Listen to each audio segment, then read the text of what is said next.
Hey all, today we are creating a dungeon from scratch, breaking down how we went from a blank canvas to this extended 11-room bonanza filled with monsters, traps, and puzzles. This dungeon is also part of a greater quest, which has its own video on the channel out already, but all we really need to know is that this dungeon is set in an ancient city underground, and the party are trying to get to the end to find a magical artifact. Also, if you're keen to try out this dungeon or the quest it's a part of, then you can check out the Patreon where all resources I make are available there. Also, if you want to help make these maps, join us on the Twitch where people's input is incredibly influential and really makes a difference when we make these maps. So with that, let's dive in and talk about the dungeon. So the first thing we set out doing was making a floor plan for the dungeon. I knew we had a unique opportunity ahead of us because the party entered the dungeon by descending down a well. I figured it'd be fun to put the entrance in the center of the map rather than the side like most dungeons do. As we made our blueprint, we made some markers noting what each room could be, whether they'd be puzzle rooms, have traps, treasures, or monsters. So we can go up here, that's puzzles. I think up here we can have treasure. Down here we'll have monsters.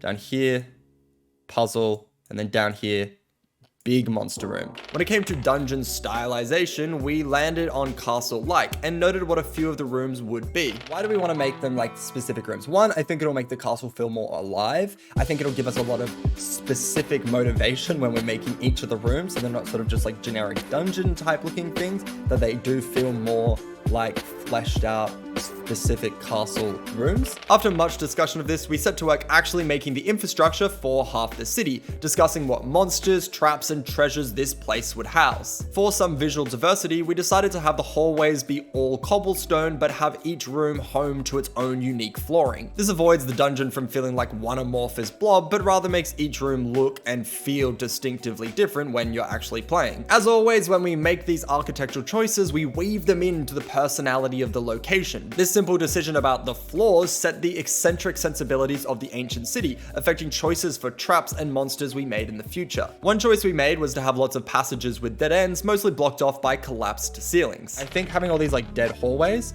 is definitely like filling out the map in a really nice way. It's like giving it the appearance that it's like very full, very busy, has a lot going on. But in reality is like not a super huge dungeon or anything. And I think that's like really kind of the magic source to this dungeon so far. We use this effect to make the city seem much larger than just the 9 rooms of the dungeon, giving the vibe that there is much more to the city, but it's inaccessible. After creating the skeleton for half the dungeon, we went through and populated our dining room. The big question was what kind of items we wanted. Let's think what sort of treasure they could find here. Maybe this is like where they find another adventurer and they could find like a weapon. I think that's a nice a policy I like to sort of follow, which is basically like having one fun treasure item and one like useful treasure item. And when I say fun, I mean like something that's a bit quirky, something that's a bit like wickety wild son, something that the party can just sort of mess around with, and having one that's actually like a bit more utilitarian and useful. So I think in this case, if we go back to this map, we're gonna have a treasure here, which I think can be like a sword or something, a treasure in the bedroom, which could be like a magical item. And then obviously at the end, they're going to get this sort of like quest item, which they need. With this in mind, we finished our dining room, fleshing it out with the standard broken dining room material, putting the item for the party with a corpse underneath one of the tables. It's not super obvious, but certainly an object the party might investigate. I like having treasures being a little hidden like this because it means actually finding them requires the party to actively engage with the map and the world, and makes acquiring them feel that extra bit earned. Our next challenge was the chapel, aka the trap room. Because it's like the type of thing that I'm thinking of, it needs to be like a trap that, it needs to be a trap that the party, that the ruin just has, but isn't necessarily like set up, right? Like a pit could be good, a classic pit, because I think it's less about, gas room.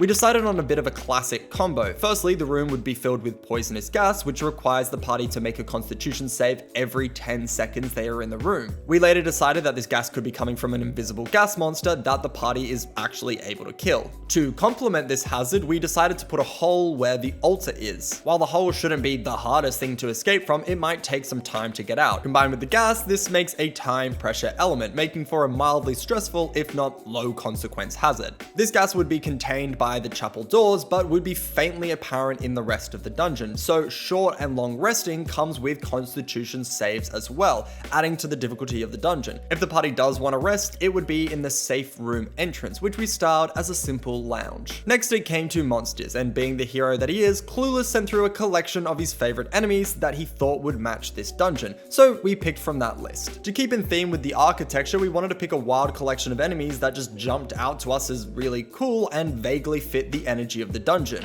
I fucking love this. I don't know what the fuck is going on here. Large elemental, it can burrow. Okay, this is in. This is in 100%. I don't know why it's jumping out to me, but it is. I don't know. And it's already been attacked. I love this. Ooh. Ooh. This could be the big boss. That's what I'm... Ooh, puppet. These are so sick. I'm in love with these enemies. These are such a good suggestion. Enemies we would narratively justify later, and when we were doing this justification, we came up with a nice connection between some of the particularly liked enemies. The final room does have sort of a sciencey element. It does have a magic element to it, and it has a kind of, I think it makes sense to have something that kind of combines the two. This has a sort of ad hoc rambly connection. You can see the sort of like rope tying wood to its legs, slash that being a part of its body. It has this like big cape thing. This sort of seems put together. So I think this person making the other enemies and being their kind of controller, and them making it from the corpses of people that have come in and tried to attempt, is an interesting backstory for this character, and I think works really well. This reanimation would be later connected to the gas, which we decided gives corrupted life, applying this to a variety of things: plants, mechanization, clay, and corpses. I really like this as an explanation for why this particular dungeon has monsters and gives them some backstory. Even if they do mainly exist for just combat, they have a little bit of character dimensionality to them. We then finished the first bedroom, built out some more of the dungeon, then built the second bedroom, which is another treasure room, deciding to place a magic mirror of spell reflection in there as the treasure the party could find. And let's put this mirror on that table. I think it can be a pretty chunky thing.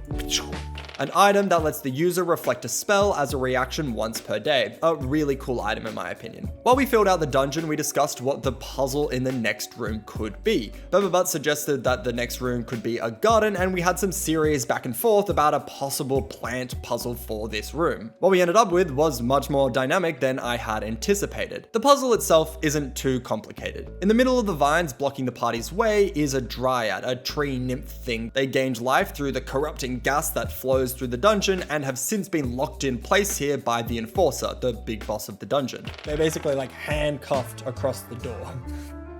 And they can move the vines, but they're like stuck to the door.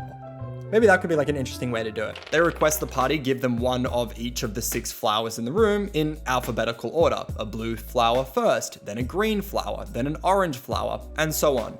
Fairly simple. They don't request this in common though, obviously, because otherwise it's just the DM telling the party what to do.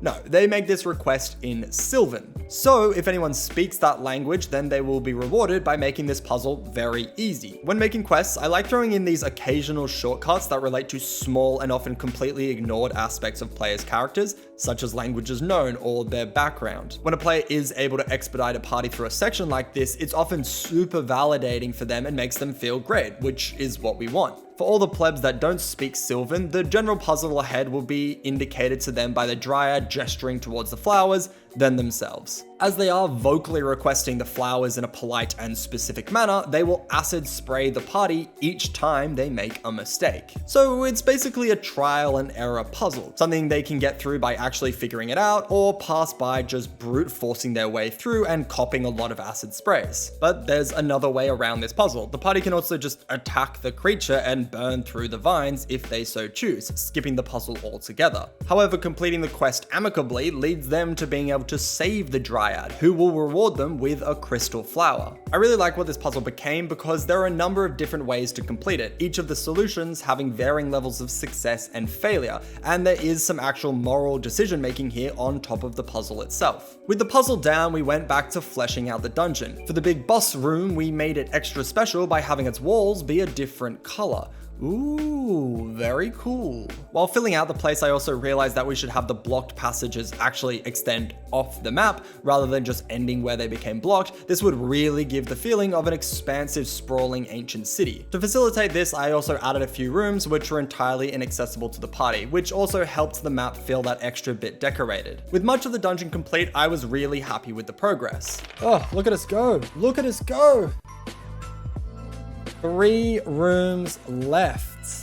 I think it was starting to look really good, but had also been giving some cool narratives and challenges and was shaping up to be a great dungeon in a mystery quest I also really liked. Went through and filled out the remaining rooms, giving the next room an alchemist vibe, something that made sense because the monsters were a big clay elemental with teeth and a floating eye ghost. I mean, that makes sense, right? You got these weird creatures, so there's all like alchemy and potions around. Well, it felt right to me anyway. We also needed to think of a puzzle for the room before the big boss door. I'm not going to explain it like the last one, but here's the gist. They need to light torches in the order the 5 ancient cities were destroyed. Every time they mess up, the braziers explode in a fireball, a rework of the acid spray from earlier, but with bigger consequences. There's riddles involved to help them figure out the puzzle. There's also a tablet they can acquire earlier in the quest, which basically just gives them the answer, rewarding them for either befriending a specific NPC or going out of their way to steal the tablet. There's a bunch to it. The last room is the big artifact room. To kick off, we placed a big magic electricity machine in the middle, which we made combining a few items. It was suggested that we attach some pipes to it to make it extra steampunk. 4 pipes connecting to the machine would be neat. Pipe to the machine! Sorry, I didn't see I read it sort of backwards. Yeah, we can pipe to the machine. Pipe to the machine. I mean, with enthusiasm like that. We filled the room with actual lights, unlike every other room, and placed down some extra machinery. Along with the machinery, put down some generic magically looking items to depict the mix of machinery and magic. When making this room, I wanted the ethos to represent its general importance. This room was one of the main centers used by the ancient city to fly around an enormous floating island. I wanted it to feel both ancient, but also advanced, distinctly different from what the party was used to seeing. This needed to be especially true for the main machine, which still holds the artifact that was used to power the floating island. And I think this room did a pretty solid job of representing these ideals. And with this, we completed the room and the map. And I think we're done. I think we're done with this map. I think we have sort of completed it. We've fleshed out all these rooms, giving them interesting designs, added to the lore a lot, and I think this map is looking excelente. This map took a little over 5 hours to make, but I am so happy with the result and the time and effort that we put into it. Thanks to everyone on the Twitch who joined and gave their contributions, and if you are interested in running this map as part of your campaign, then check out the Patreon for all my D&D resources. Lastly, thank you for watching the video. If you enjoyed it, then subscribe to the channel for more weekly D&D resource creation, and as always, I will see you in the next one. Bye!